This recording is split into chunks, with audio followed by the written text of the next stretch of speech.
Well, it is a pleasure to be with you guys today. My name is Marcus McKee, and I work for World Bible School, and I spend my time traveling around the country. I have put 40,000 miles on, I've driven 40,000 miles so far this year. Um, this trip alone, I've been in Memphis, I've been in Henderson, I've been in Birmingham, and now I'm here and headed back home, which is the Dallas-Fort Worth area. So I do a lot of traveling. So the beauty of that is I get to meet a lot of new people, and I get to spend time with people like yourselves in our brotherhood, which is a wonderful thing. One of the things I want to do this morning is I want to go through the history a little bit of World Bible School, because I want to tell you what it's about and talk to you about some names and some things that I think may be inspiring. And then we're going to look at a section of Scripture this morning towards the end and take some applications from that. But first, I wanted to talk about how all of this got started. So World Bible School got started by a man named Jimmy Lovell. Now, Jimmy Lovell was a dynamite salesman. Literally, he sold dynamite. You might know a project called the Hoover Dam. So Jimmy was one of the salesmen for that project. And he was very well connected, lived in Southern California. But Jimmy, about 1935, 38 time frame, he started a newspaper called Action, or it was named something else at the time, but he started a little brotherhood newspaper. And, you know, when we think about it today, we have podcasts, right? That's what kind of everybody's onto. We got social media influencers, we got podcasts, or maybe we have TV shows, right? If you look at through the era of technology, it kind of started with newspapers first, little brotherhood papers. You go way back even into the 1800s, you have the Campbells and Barton W. Stone and all these other guys who were Restoration Movement leaders who had their own their little papers. David Lipscomb had one. That's how the Gospel Advocate got started. Well, Jimmy was doing the same thing, and he was kind of, it was his forum, and he would have been had a podcast, I'm sure, or a TV show if he had been alive during this era. But Jimmy started this little thing, and he had such a large group. This is him. This is his basement. Now you'll see he's got a lot of firearms and things here. He was actually a sharpshooter, and that's how he sold dynamite. Was he would get the dynamite, set it up, and then he would do demonstrations by setting it off by shooting the dynamite. But these are, as his program grew, as his things grew, this is how many he was sending out on a monthly basis. So Jimmy was sending out a bunch. And then we had 1941 or 40. Anybody knows what's happening around that time? A thing called World War II. Well, Jimmy wanted to get the correspondence courses to our troops that were overseas. And so he partnered with the Lawrence Avenue congregation in Nashville, which is now the Concord Road congregation, to send out correspondence courses to these troops overseas. Well, one of those correspondence courses found its way in the hands of a man named C.A.O. Essen from Nigeria. He was a retired police officer, and he was getting fed up with what he saw in the religious world. He'd been searching and searching and searching and searching, and he got fed up with it, but he got his hand on a correspondence course, and he was like, wait, this is the truth. This is what the Bible teaches. Okay, I don't need to give up. So he studied, became a Christian, and several years later, he had reached out to the Lawrence Avenue congregation and asked for somebody to come over and help them and the folks he had converted there in Nigeria. So they send a couple of missionaries over, and lo and behold, they have 10,000 Christians from the efforts of this one man. Right now, the church in Nigeria has over 2 million Christians in a population of about 22 million, so about 10% of their population are members of the church. They have a larger population of New Testament Christians than we do in the United States. We have study helpers who are studying overseas in Nigeria with people who are in the United States, so it's coming full circle. And this is what one person can do.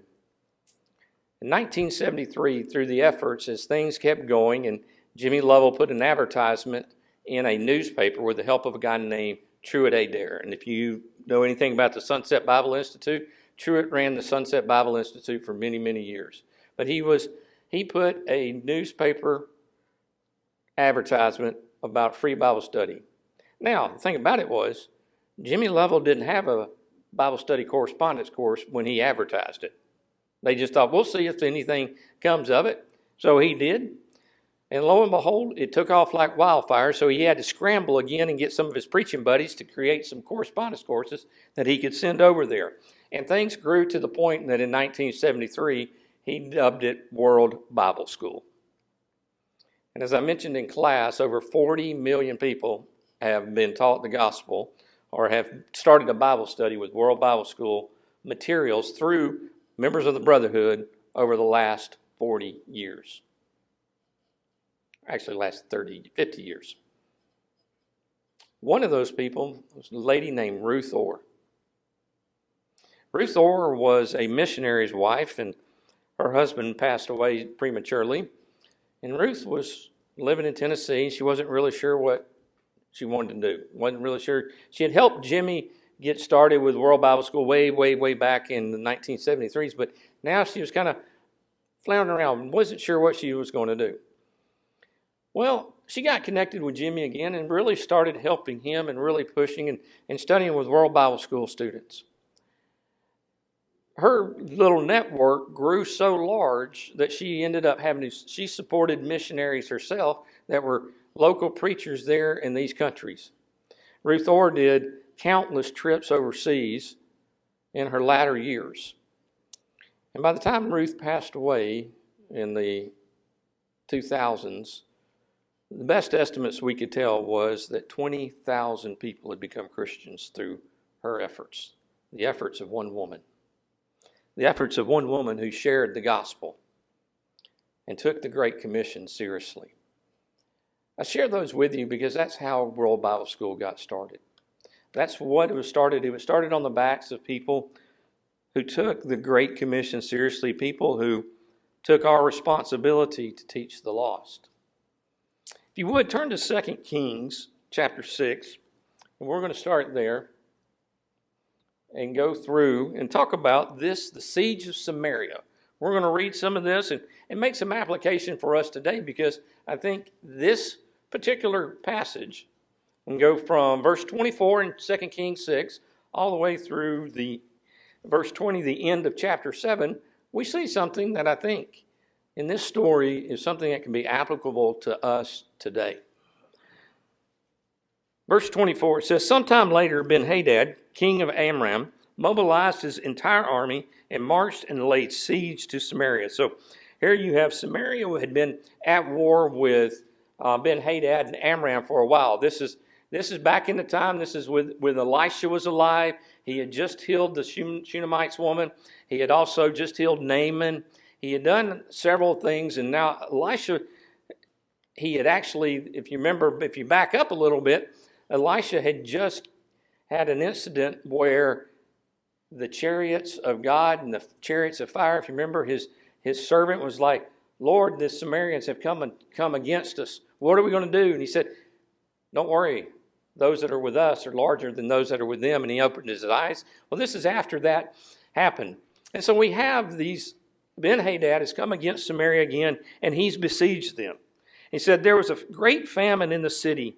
The siege lasted so long that a donkey's head sold for 80 shekels of silver and a quarter cab of seed pods for 5 shekels. Depending on your translation, it may have about a half a pint or a little bit of a dove's dung." So the idea here is that a donkey's head, can you imagine, that's about 2 pounds of silver.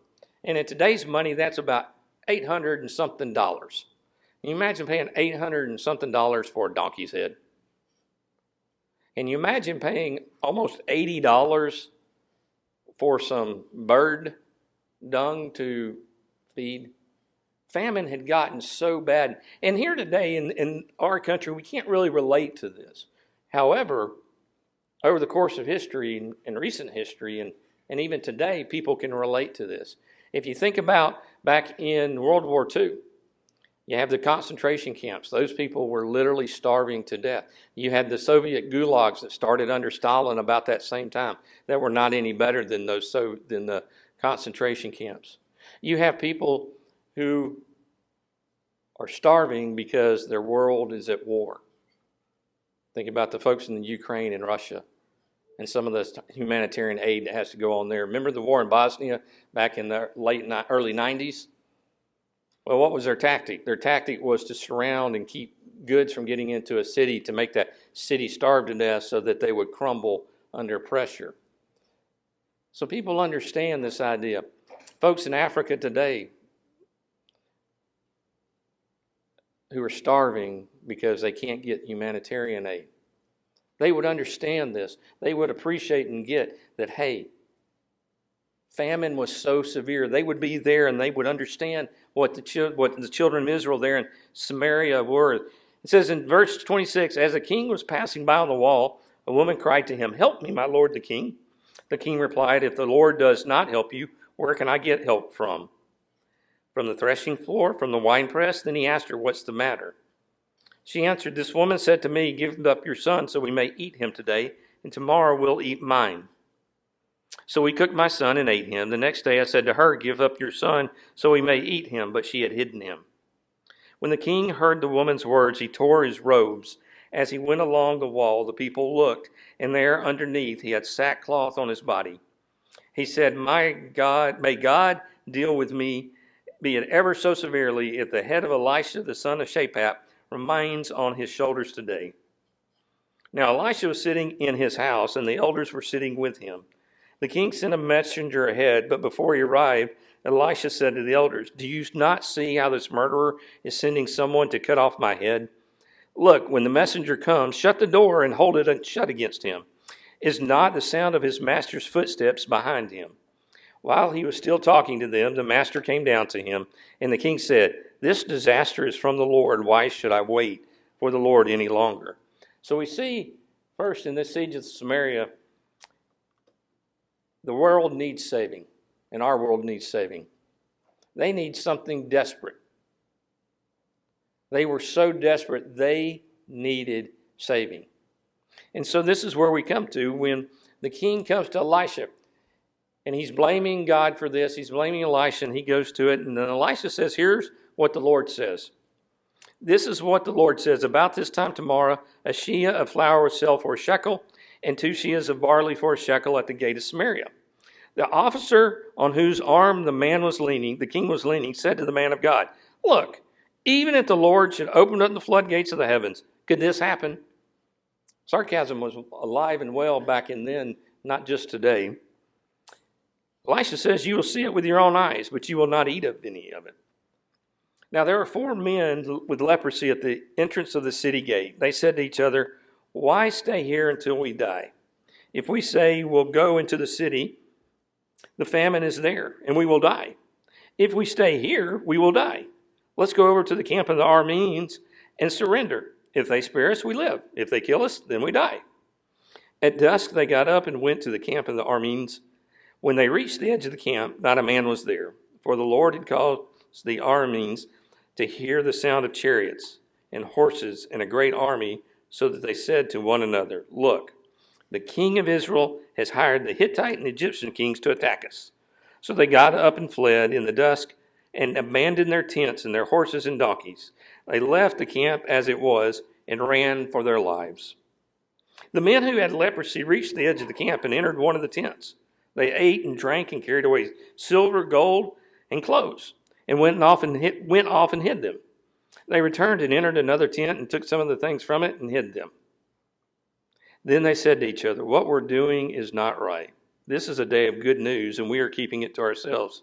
If we wait until daylight, punishment will overtake us. Let us go at once and report this to the royal palace. So they went and called out to the city gatekeepers and told them, we went to the Armenian camp, and not a man was there, not a sound of anyone, only tethered horses and donkeys, and the tents were left just as they were. The gatekeepers shouted the news, and it was reported within the palace. The king got up in the night and said to his officers, I will tell you what the Arameans have done to us. They know we are starving. They have left us They have left outside the camp to hide in the countryside, thinking they will surely come out, and we will take them alive and get into the city. One of his officers answered, have some men take 5 of the horses that are left in the city. Their plight will be like that of all the Israelites left here. Yes, they will only be like all these Israelites who are doomed.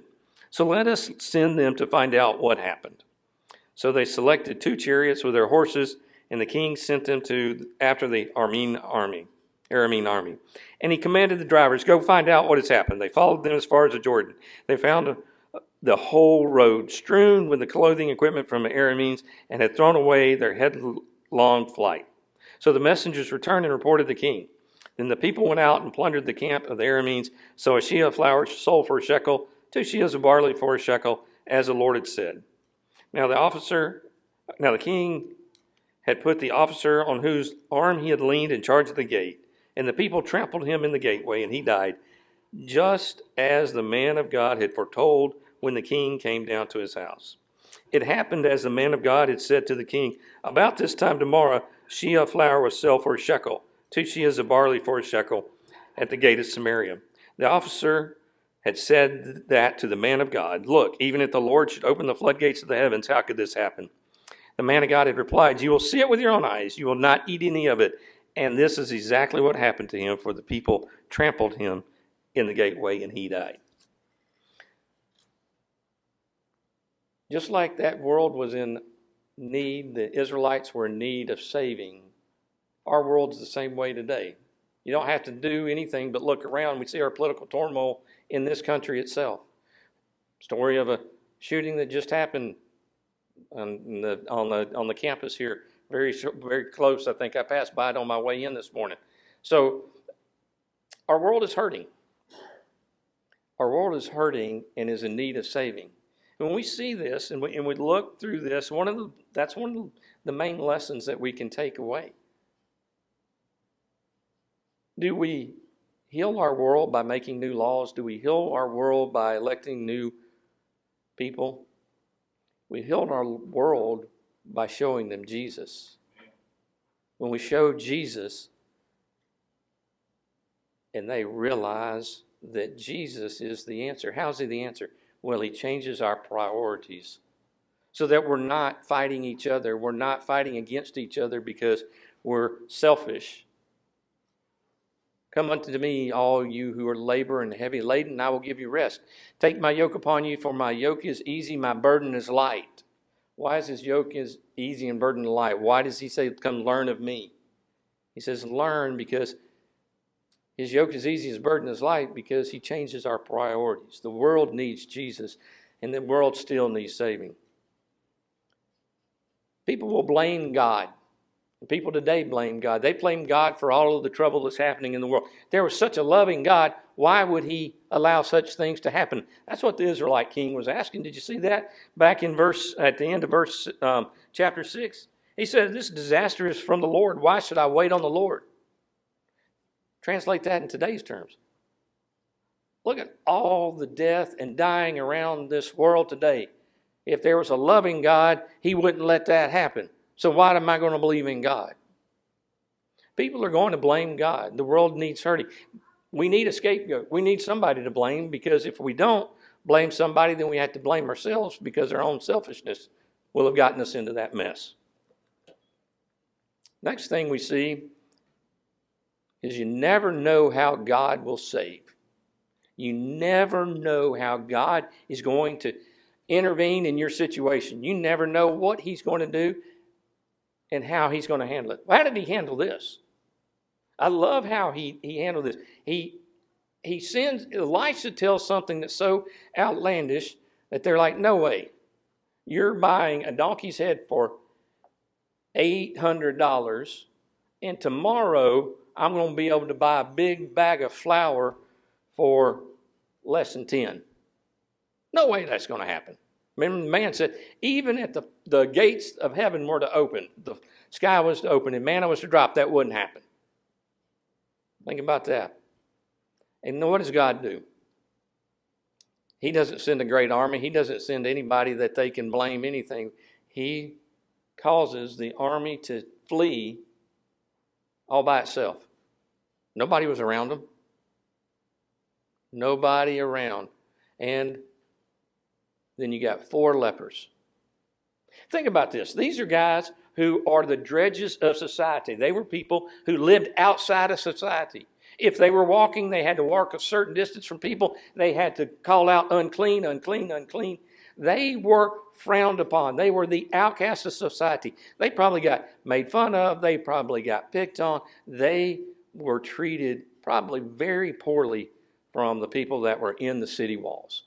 Did you ever think about that?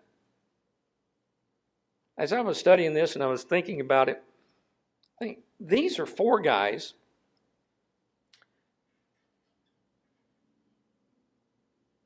who were picked on by everybody inside those city walls.